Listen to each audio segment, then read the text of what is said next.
Hey there, everybody. Pete Pardo here from Sea of Tranquility. Welcome to day 18 of albums that are 30 years old in 2022.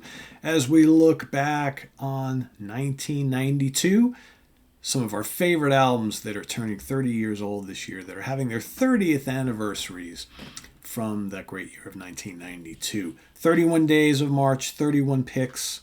I guess I did cheat a little bit a couple days ago, so you're getting 32 from me this month. Also, at the end of the month, you'll get a separate episode on all of my honorable mentions. So this particular one, another live album. So far, we've had a few good live albums on the list. This one released in that year. It was somewhat of a kind of a comeback for the band. They had been kind of dormant for a while, and then they started getting back together and doing these little shows here and there, little mini tours. I'm talking about Bringing Back Alive from the Dixie Dregs. That's right. Steve Morse and company. Let's show you the guys here in the band. Get the pictures out here because you got some good stuff there. There they are.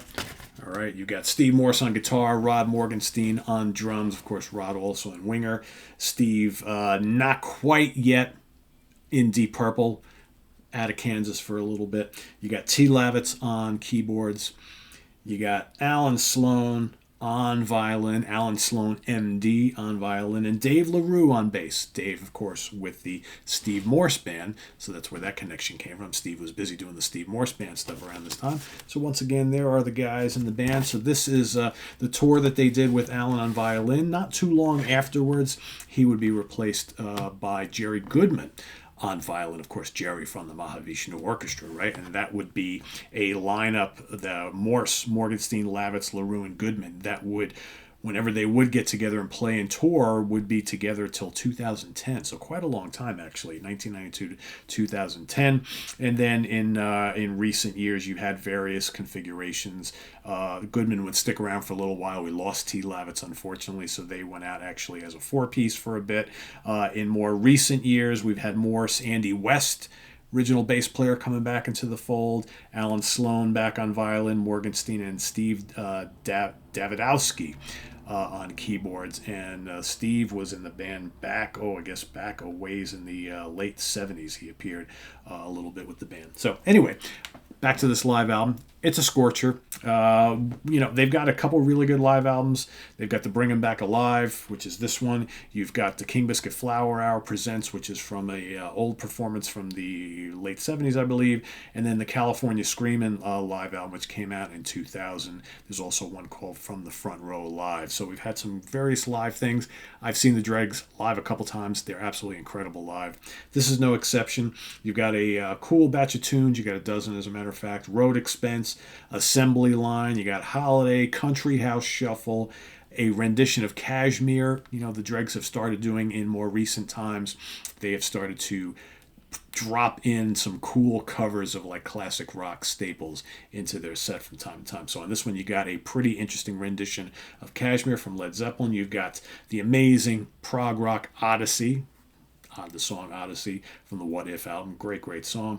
You got the fun Cat Food. You got Hereafter. You've got a cool medley, which is built around Take It Off the Top, one of their classic tunes, but in there you got all sorts of little riffs and things from some more classic rock tunes. You got Divided We Stand, and then perhaps the two craziest songs to finish it all off. You got Blood-Sucking Leeches and Cruise Control at the end. Cruise Control features lots of little solos and things like that. So really strong live album. This is the Dixie Dregs after all.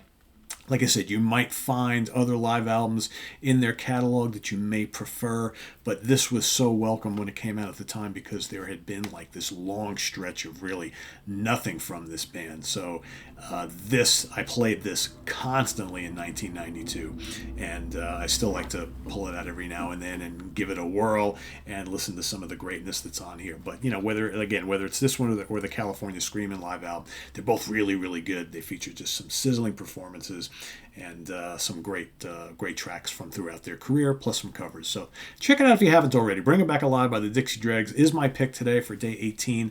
Let us know what you think of this live album as well as your pick for day 18 down in the comments below. And be sure to visit us on the web at www.seaoftranquility.org. We're on Facebook, we're on Twitter, of course, we're here on YouTube all the damn time, all together, all the damn time. Stay tuned for another episode of albums that are 30 years old in 2022 tomorrow morning, each and every morning throughout the month of March at 9 a.m.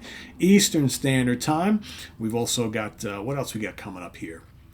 Martin Popoff, right around the corner. Stay tuned for Friday morning at the Funhouse with Martin Popoff and myself. Tomorrow is the UK Connection with yours truly, Stephen Reed and Simon Bray. Pretty fun show coming up for you tomorrow. We're actually going to talk about our favorite and least favorite albums of the mighty Judas Priest. That's happening tomorrow. And then, excuse me, and then on Sunday, I'm so excited about telling you about all this that I'm literally choking to death here. And then on Sunday we have album homework assignment.